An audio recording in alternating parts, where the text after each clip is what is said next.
1062 The Voice of Love, Kekasih Tuhan masih melanjutkan kebersamaan kita dalam program Bincang Pagi bersama dengan Pendeta Jonathan Sinambela dari GBI Rock. Kami sedang berbincang tadi tentang hidup yang seimbang. Roh, jiwa, dan tubuh kita ini harus seimbang. Tidak boleh ada yang terlalu. Semuanya harus seimbang. Tadi kami di off air tuh banyak cerita. Saya senang ketemu Pak Jonathan. Saya banyak dapat info. Dan Kekasih Tuhan, saya pengen tanya tapi waktunya tidak cukup. Jadi Kekasih Tuhan saja yang tanya ya. Pak Jonathan, ini ada Ibu Magda yang bergabung. Selamat pagi Pak. Tadi saya dengar soal roh di mana berhubungan dengan firman Tuhan. Lalu untuk jiwa dan tubuh berhubungan dengan apa Pak? Karena saya baru mengikuti. Lah, bisa ngulang lagi dong. Singkat aja mungkin Pak. Ya, tapi sebenarnya semuanya berkait pada firman Tuhan ya. Semua. Jadi kalau jiwa juga firman Tuhan yang mengingatkan apa yang baik, manis didengar, apa yang sedap itu pikirkan semua itu. Dan juga hati itu juga pikiran yang Tuhan ingatkan, jagalah hatimu dengan segala kewaspadaan. Jadi di dalam jiwa kita dan tubuh kita juga, tubuh adalah bait Roh Kudus kan gitu, firman Tuhan juga yang mengingatkan kepada kita untuk supaya kita memelihara itu, karena tubuh ini adalah rumah Tuhan dan rumah untuk roh kita, kan gitu ya, supaya tubuh kita ini terpelihara sempurna juga. Juga di dalam 1 Tesalonika 5 ayat 23 Tuhan mengingatkan, kiranya Allah damai sejahtera menguduskan kamu seluruhnya, dan kiranya roh, jiwa, dan tubuhmu terpelihara sempurna dengan tak bercacat pada kedatangan Yesus Kristus Tuhan kita.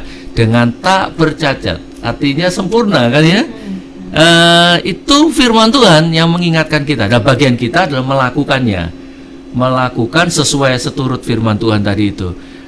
Tuhan juga mengajarkan saya banyak hal untuk menjaga tubuh kita lewat banyak kejadian. Tadi saya banyak diceritain tuh Kekasih Tuhan. Jadi Tuhan ingatkan supaya jaga itu, karena banyak hal yang kita bisa kerjakan di depan. Di depan ini Tuhan mau kita melakukan apa saja karena kita menjaganya. Baik menjaga tubuh, jiwa kita, pikiran, perasaan, dan keinginan kita, dan juga roh kita. Nah, tubuh kita ini adalah tempat di mana kita bisa melakukan apa saja. Nah, bisa bayangkan kalau tubuh kita lemah, misalnya tangan kita lemah, ya sudah nggak bisa ngangkat kan gitu ya. Oleh sebab itu Tuhan mengingatkan. Nah, Tuhan juga mengingatkan bahwa Tuhan bisa memulihkan segala sesuatu, termasuk tubuh kita. Saya mengalami juga banyak hal dipulihkan Tuhan lewat tubuh yang rentan ini, karena kesalahan saya juga.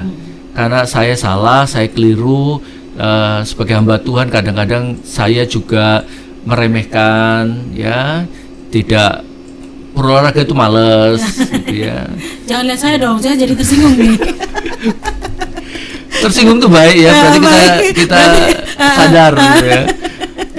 Saya diingatkan lewat itu semua, dan lewat firman Tuhan juga saya diingatkan bagaimana Tuhan Yesus membawa murid-muridnya ke gunung yang tinggi. Betul. Ke gunung yang tinggi. Dan kemana-mana jalan loh ya. Roh, jiwa, Tuhan Yesus tubuh, sama murid-murid itu jalan. Waktu zaman itu jalan. Jadi ya kita juga diingatkan lewat firman Tuhan itu bahwa lewat peristiwa Tuhan menyendiri dengan murid-muridnya ke gunung, itu adalah sesuatu pengalaman rohani, pengalaman jiwani juga, tapi juga pengalaman jasmani juga. Mungkin itu penyebabnya Bapak suka naik gunung ya? Ya, salah satunya juga bawa orang ke sana, dan banyak orang bertobat di gunung. Oh gitu ya Pak? Banyak bertobat. Cerita ya Pak ya? Banyak yang bertobat di sana. Pendapatan di atas gunung. Contoh misalkan anak muda ya, yang dia berkata bahwa wah aku udah latihan kuat bisa. Akhirnya juga tergantung mentalnya, jiwanya lagi kan. Di tengah jalan, aduh nggak kuat saya Pak, nggak tahan. Loh, hidup itu seperti ini. Hidup itu seperti orang yang mendaki gunung. Jadi ketika pada waktu orang nggak kuat, istirahatlah. Nggak usah dipaksakan. Nggak usah dipaksa, santai saja. Bahkan prinsip seorang pendaki gunung adalah bukan puncak adalah yang destinasi atau tujuan kita, tapi pulang ke rumah dengan selamat. Itu tujuan Saya baru tahu. Seorang pendaki gunung pasti harus tahu itu semua. Ya? Itu prinsip. Jadi bukan puncaknya, tapi harus pulang dengan summit selamat. atau puncak itu bukan tujuan, tapi kembali ke rumah dengan selamat. Lewat peristiwa film Everest, itu ada pendaki profesional di situ. Film itu menceritakan itu sebenarnya kejadian nyata, di mana pendaki itu namanya Rob itu bawa orang, dia karena konsultan pendaki, dia udah berapa kali sampai ke Everest. Ketika dia bawa, ada satu temannya dia sudah ketiga kali itu naik Everest dan 2 kali gagal. Rob dan beberapa orang sudah sampai di puncak, turun kan karena waktu. Dia harus ada manajemen ada manajemen pendakian juga. Jadi ada bahaya, kalau lewat itu bahaya nanti turun. Jadi dia turun. Nah, temannya itu sedang mendekati puncak. Dia sudah bilang, Rob bilang, turun. Ini nggak boleh, nggak bisa, karena sebentar lagi akan bahaya. Tapi temannya bilang begini, ini yang berbahaya. Rob, kamu tahu saya sudah 2 kali gagal. Ini ketiga kali, saya tidak punya kesempatan lagi untuk sampai ke puncak. Please. Rob jadi tidak tahan. Saudara bisa lihat itu di filmnya di Everest. Belajar banyak dari situ. Rob nggak tahan. Dia nggak bisa tahan hatinya. Dia bawalah sampai ke puncak. Sampai sih. Tapi mati. Turunnya mati.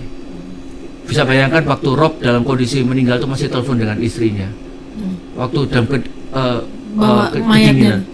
Yang satu temannya sudah keterpa angin, sudah hilang. Sudah hilang. Di film itu sudah hilang. Tapi Rob masih bisa turun, tapi dia bertahan di satu cerukan gunung, dan dia masih sempat komunikasi pakai heli talkie-nya. Masih sempat dihubungkan dengan istrinya untuk telepon, untuk menguatkan supaya kamu kuat. Nanti sebentar lagi ada Sherpa yang akan naik untuk nolong kamu. Tidak keburu. Oksigen juga udah habis. Akhirnya dia meninggal.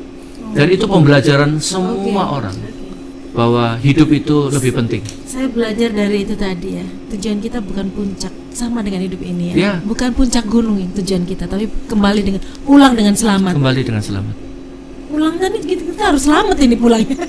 Pak, satu pertanyaan ya, ini sudah menanti. Iya. Nanti saya kayaknya harus ngobrol tentang mendaki gunung dengan Pak Jonathan ini. Ada nomor belakang 4702. Selamat pagi Pak Jonathan, mohon bantu doa dan saran. Kami ini punya anak laki-laki dewasa belum menikah. Pergi dari rumah kos, maksudnya pergi untuk kos karena kami minta penjelasan cara hidup yang gak benar. Dia tidak mau terbuka, memilih pergi, dan saya sebagai ibu hanya berdoa yang bisa saya lakukan karena dia gak mau komunikasi. Didatangi pun malah disuruh pulang.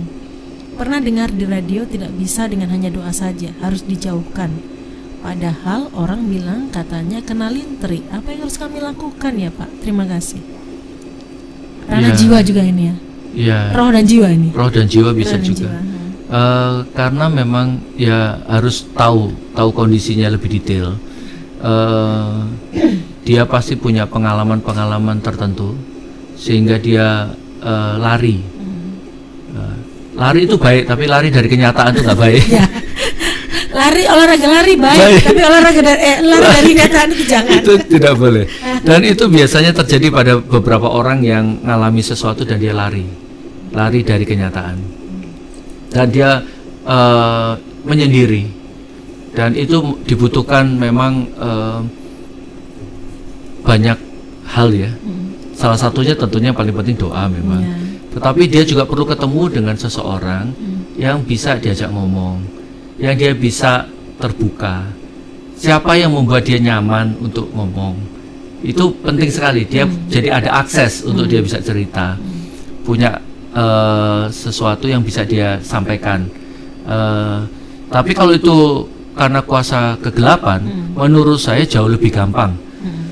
Pengalaman saya mengusir setan lebih mudah dari mengusir orang. Usir orang lebih susah. Ngeyel. Iya. Kalau setan kita bilang dalam nama Yesus dia pergi. Iya. Bahkan ditaruh handphone di telinganya pun itu doa jarak jauh pun bisa, setannya keluar. Bisa, ya. Artinya Tuhan itu memberikan kepada kita kuasa untuk kita bisa lakukan itu. Yang menjadi masalah itu biasanya di dalam faktor jiwa. Karena iblis juga sembunyi di situ. Dia sembunyi di jiwa karena sakit hati, karena pengalaman-pengalaman tertentu yang membuat dia sembunyi di situ, sehingga membuat dia nyaman karena memang dia membuat rumah di situ. Itu kan jelas sekali. Yesus langsung berkomunikasi dengan legion itu. Namamu siapa? Tapi memang itu satu pengalaman khusus. Tidak semua kita ketemu dengan orang yang dirasuki setan nanya namanya. Nama setan itu percuma karena itu juga dia bisa bohong juga. Jadi konteks itu tertentu Yesus tanya. Siapa namamu? Lalu dia disebut legion karena kami banyak.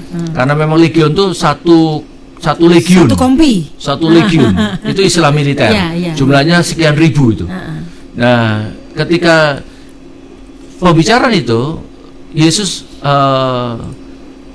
betul-betul menunjukkan kuasa dan pribadinya, sehingga legion itu malah minta diri untuk masuk ke babi, kan gitu ya, keluar. Kurang ajar dia. Ya.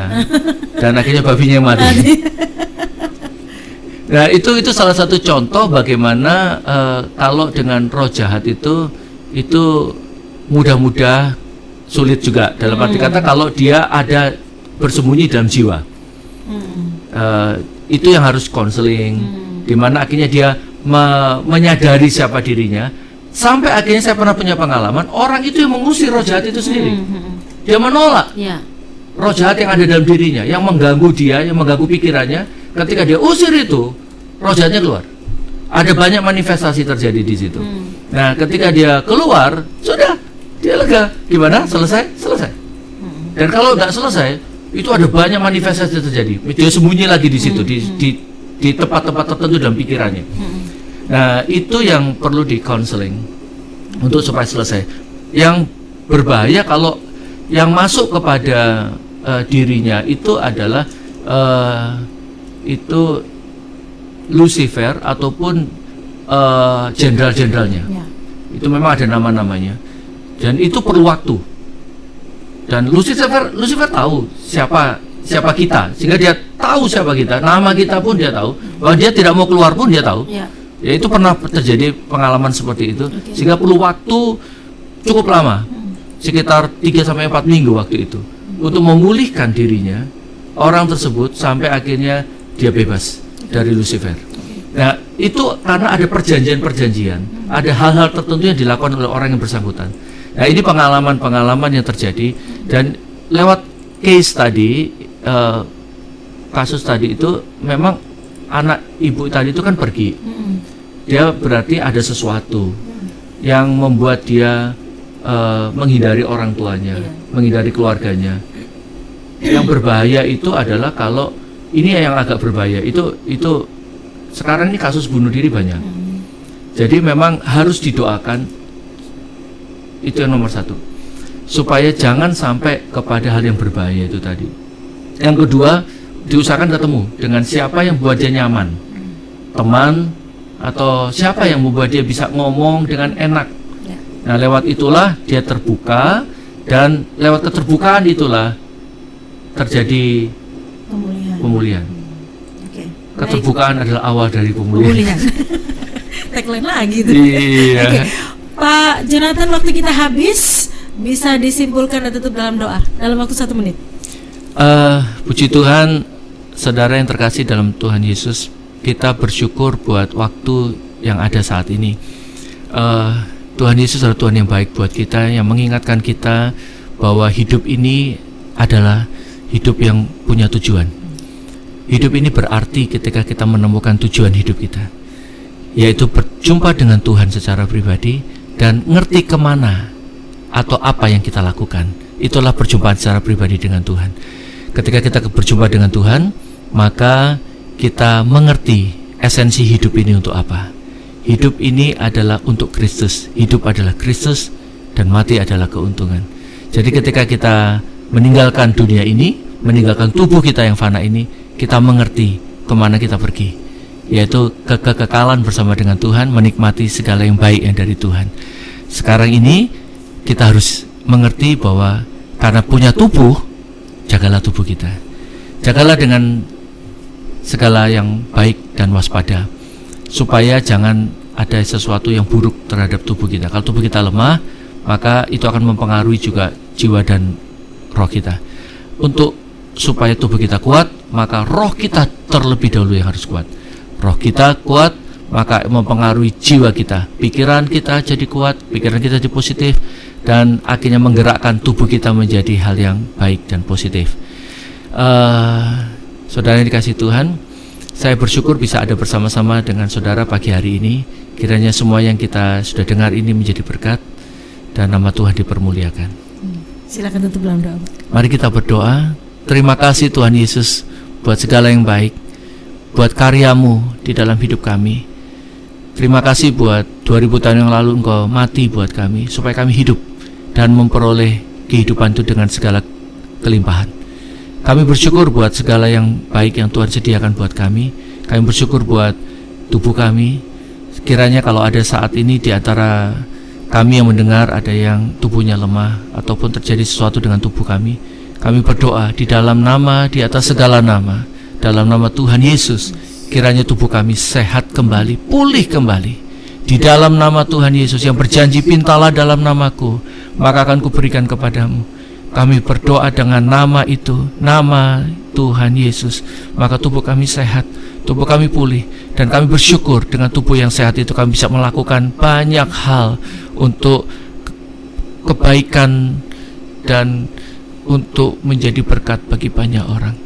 Dan kiranya jiwa kami menjadi sehat, penuh dengan damai sejahtera, penuh dengan sukacita, penuh dengan segala yang baik di dalam jiwa kami, tenang dengan keteduhan yang Tuhan berikan di dalam jiwa kami. Dan roh kami menyala-nyala untuk melayani Tuhan, roh kami menyala-nyala untuk mengerjakan pekerjaan Tuhan, dan kami tidak takut dengan segala sesuatu. Kami mengerjakan semuanya itu untuk nama Tuhan dipermuliakan.